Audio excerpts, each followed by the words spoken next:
What a fantastic way to say good morning here from the African bush.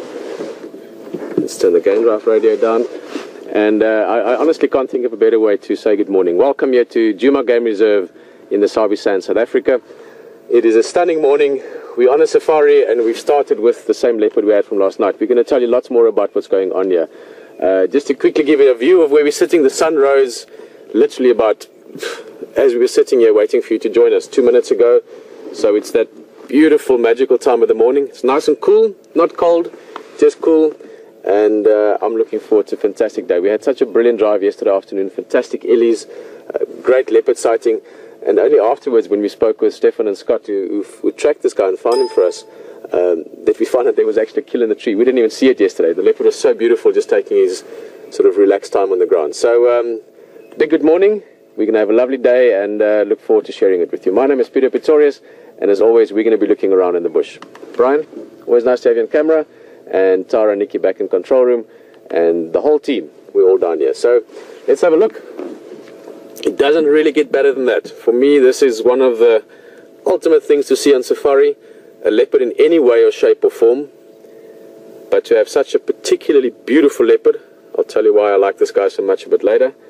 But to have such a stunning leopard up in a tree, yeah, this is like the postcard one sees. Obviously caught this young warthog yesterday sometime. Would have been during the day. It looks like he's eaten most of it, so it wasn't a very big warthog. But this should keep him at least for the morning, maybe for the rest of the day as well.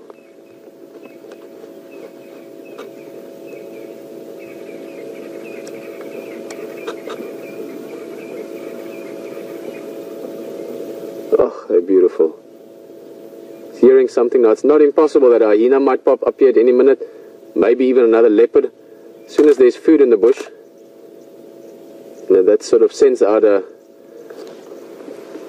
call it like a smelly advertising if you want. And I don't mean smelly in a negative way. For a hyena, another leopard, another lion, any predator, the smell of food is something they'll investigate normally. Which is also why these guys put it up in a tree. I mean, if you just look at where we're sitting here, we're sitting on a beautiful little, call it a small riverbed, or drainage line is actually what we refer to them around here. That's a big tree. It's called a weeping boerbean. Lovely big tree. Now that tree could be climbed by a lion, but not that easily. It's quite a big drop because the tree sort of hangs over the drainage line there. So it's a good spot for the leopard. Keep that food safe from other predators that might want to try and take it. So he knows he can sort of relax about his way and go about his things. Just have a look in there, that sort of in there. That's the drainage line. So it's good, another probably 8 or 10 feet further down. And that would have probably been what the warthog used for his cover as well. Whoa, whoa, whoa, the thing dropped. Guys, you see, this happens in a second. He was busy eating, and the carcass fell out the tree. And I think the leopard, because he knows there could be a hyena or there could be lion or anything at any second, he was down that tree in a shake of a tail. But guys, he's going to climb up again, so now we're going to see this guy in motion. He should, though. I don't think he's going to stay down there. He's a bright cat. Oh, this leopard has got such a beautiful face. Also, they're at their most beautiful at this age, sort of 2-3 years old. Before they become mature, they're just very, very pretty almost, before they bulk up and get bigger.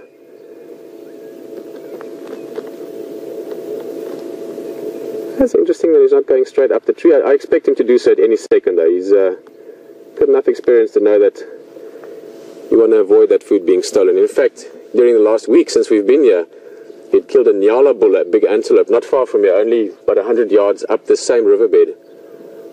And that was stolen from him by a hyena. So he's learned that lesson in the same area within the last week as well.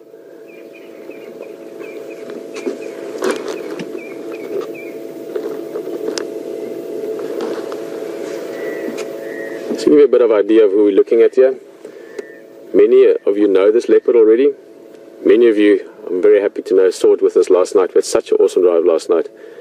And But if you don't, this guy's called Kunyuma.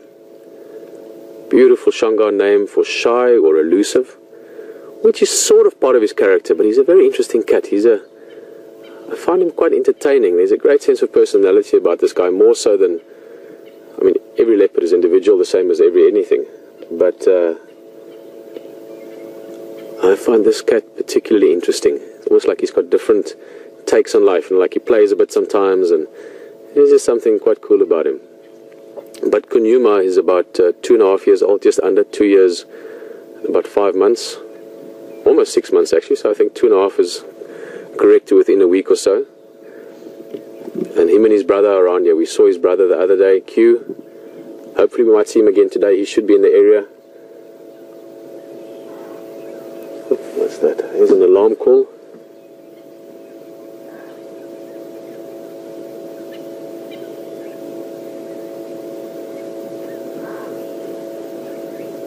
Far away, but there's an impala alarm call. Look at the leopard also looking in that direction.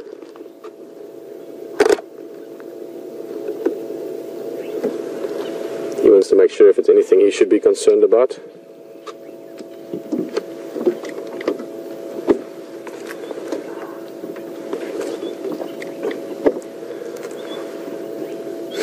I think we'll let Scott and Stefan know when there's a chance.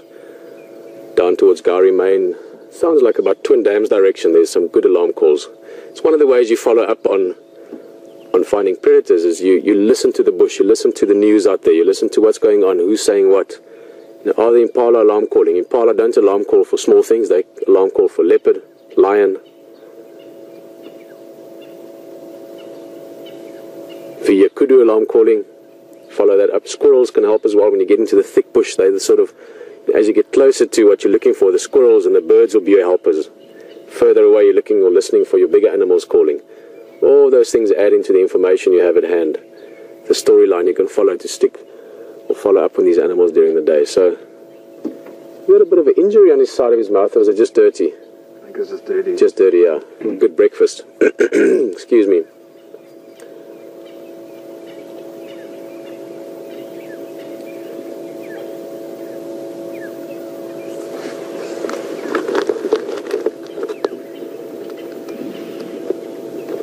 See, because he's on the ground now,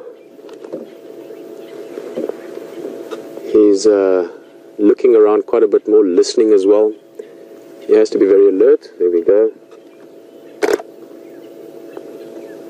Just making sure he doesn't get a surprise suddenly by a big predator. I think he's going to go up the tree shortly. I'm surprised he hasn't yet.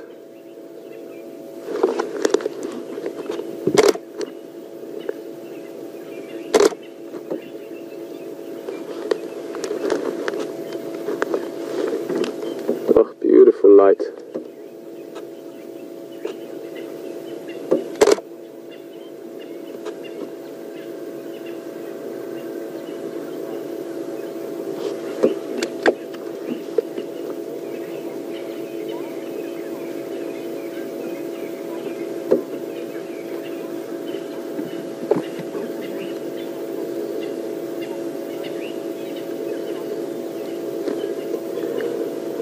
Well, good morning, Lynn. Great question. Great observation as well. Just wondering why it is that we don't really see vultures that often when there are leopard kills, but with lions we normally or often see vultures. Lynn, it has to do with what we've actually been talking about. The fact that he's going to take this kill up in the tree. And we saw yesterday morning when we saw Shadow, that female with a cub. She had her kill sort of hidden under a bush. And leopards try and do that. They try and avoid detection by, well, anything really that can draw attention. So vultures would draw attention, and that would draw hyenas. Now for lions, that's not necessarily such a big concern because they are most of the time dominant over hyenas. But for leopard, they have to make sure that they don't get surprised by those guys. So they try and hide the kill either up a tree, under a bush, not only to prevent a hyena from taking it, especially up in a tree, but also trying to avoid, there I can hear a hyena calling far away from the den, it sounds like, a kilometer or so. So the hiding of the food is to prevent anything really from finding it that could draw attention. So the vulture sees it, that would then draw attention to Another vulture, and there's a bunch of vultures that would then draw attention to hyenas, lions possibly, and they try and prevent that as far as they can. Oh, we've got beautiful light. Look at that perfect side light.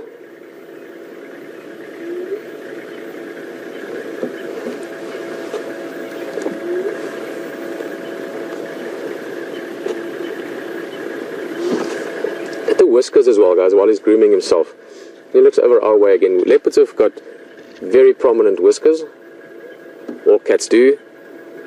One of the functions of those whiskers that people don't always realize is that when they've caught something, those whiskers are touching up against the throat of the animal they've hunted. Now, 99% of the time, they kill their prey by suffocation.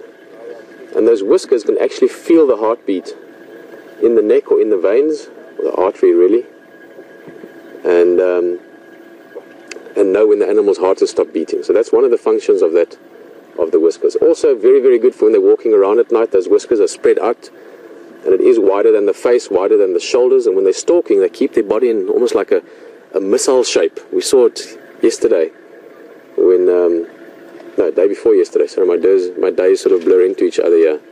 Day before yesterday with this guy's brother, Q, when he was hunting. They get themselves low down, and those whiskers can cover almost the whole area that they're going to move through, so it gives them a vibration or a physical touch sensation as to what they're going to move through. You must realize that everything on this animal has evolved, has adapted, has perfected itself to a point where a leopard must be one of the ultimate hunting, but also one of the ultimate survival animals. They're really good at surviving in all kinds of habitats, from desert to jungle, from places like this where they can live totally free without being concerned about being bothered by anything other than lions and hyenas, the normal stuff, but not by people, to places where they are heavily prosecuted, heavily looked for, heavily hunted, and they still manage to survive there as well. So they're great at not only adapting to all kinds of different habitats, but also great to adapting to all kinds of different conditions, if you want. In other words, species competition. And trust me, we all know this, no species provides greater competition to other species than our own.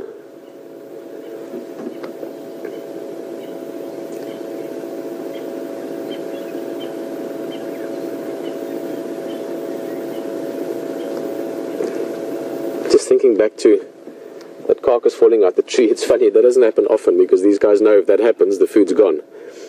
But what amazed me is when we were showing it at the time where he's situated, what the area looks like with the habitat around him. And Brian's got a pretty quick hand. Back in the Old West, I think he'd be pretty handy with a 6-gun.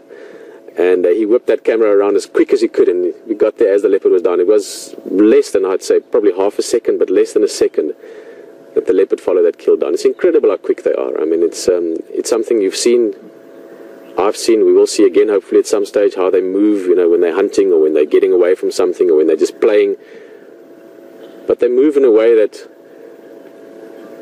it's almost like they make time stand still around them. And they sort of cut through it anywhere they want. I just love leopard. I mean, I'm sure you could pick that up. I'm sure many of you do as well. But they are just animals that, the more I see them, the more I know them, the more I experience them, the more they just absolutely captivate me. Got a game drive joining us from Boytela Lodge, Juma. Aubrey and his guest. Nice people. I've spoken to them a few times over the last few days. One of the other great things sitting at a sighting like this is seeing the other game drivers that come and join us. And you just see these beautiful big smiles on people's faces. I just love that.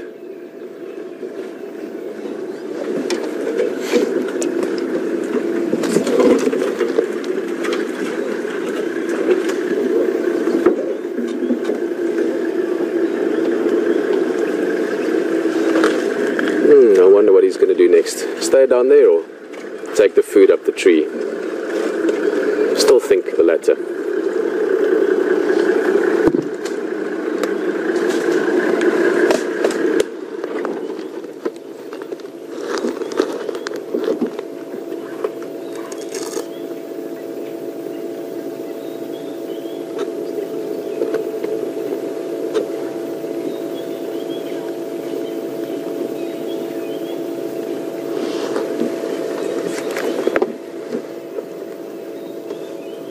Morning. Morning, how are you? Oh, excellent. of happy people here. It's a young warthog. Well, the last bits of it. Yeah. The guys are just wondering what he's eating. Perhaps if you've only just joined us in the last few minutes, you maybe missed the beginning of Drive. This is our live sunrise safari. And we were very fortunate to open up on this beautiful leopard right from the beginning. Same leopard we had last night at the end of Drive, Kunyuma. He was eating a warthog up in the tree, but he dropped it and in the blink of an eye grabbed it again, but he's decided for now just to eat on the ground. I think it might also be actually because the food's almost finished. There's not that much left, so it might be that he's decided, well, if something takes this from me now, then so be it. Because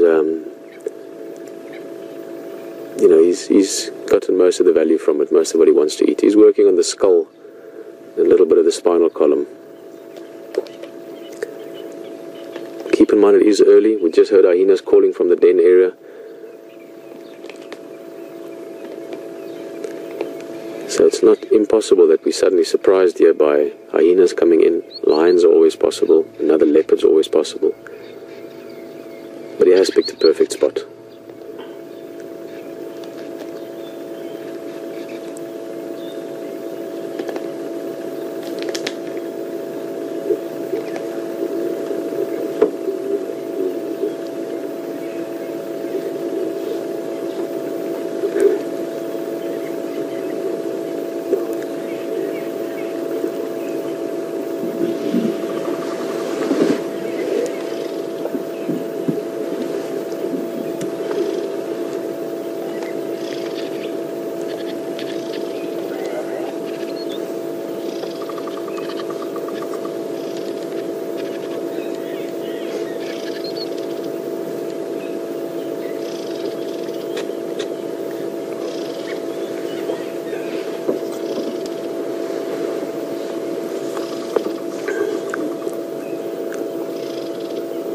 What you heard?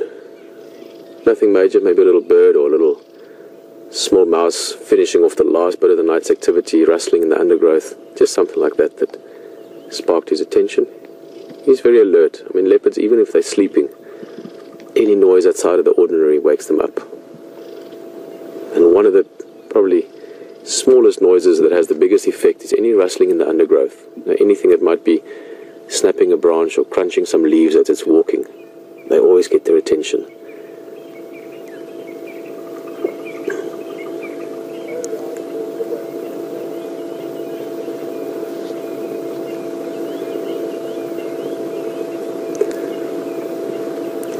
I've got a beautiful setting now. That sun that rose only a few minutes back, already up in the sky and giving us the warm lights of what I think is going to be a beautiful hot day. And this leopard seems to be just relaxed and eating. We are going to see it more. I'm hoping that we can follow it up towards the water later to go for a drink. Treehouse Dam is not far away. So we're definitely going to have some more leopard moments this morning. But for now, HT is out there as well, also enjoying this beautiful morning start. And he's just going to say good morning to you. And who knows what he finds. Maybe he finds Q. This is my favorite leopard. His brother is HT's favorite leopard. So enjoy it on the vehicle with him, and we'll see you back here in a bit.